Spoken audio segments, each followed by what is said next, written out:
বর্তমানে ফ্যাসিবাদ মুক্ত পরিবেশে জনগণের সামনে একটি আধুনিক প্রত্যাশিত গণতান্ত্রিক বাংলাদেশ গঠনের সুযোগ তৈরি হয়েছে। বর্তমান প্রতিযোগিতামূলক বিশ্বে যোগ্যতা এবং সম্মানের সঙ্গে টিকে থাকতে হলে অবশ্যই আমাদেরকে এই সুযোগ কাজে লাগাতে হবে। আরো একবারের জন্য ভুল করা চলবে না।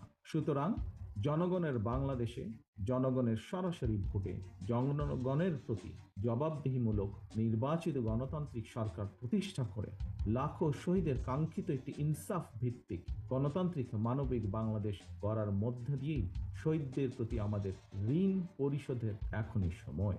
একটি দেশের জন্য 54 বছর কম সময় নয়। এই দীর্ঘ সময় জনগণের ত্যাগ, গৌরব, বিজয় আর নানা উত্থান পতনের ইতিহাস আমরা ভুলে যেতে চাই না। তবে হয়তোবা অযথা বিতর্ক কিংবা কূটতর্কে লিপ্ত থেকে সময় ক্ষেপণের চেয়ে বরং আমরা যারা দেশ এবং জনগণের কল্যাণে রাজনীতি করি, আমাদের এবার রাজনীতির অন্যতম প্রধান অঙ্গীকার নিরাপদ কর্ম পরিবেশ এবং নতুন কর্মসংস্থান সৃষ্টির রাজনীতি। আমাদের এবারকার অঙ্গীকার এই সকল কথাগুলো বাস্তবায়ন আর দৃষ্টান্ত স্থাপনের রাজনীতি।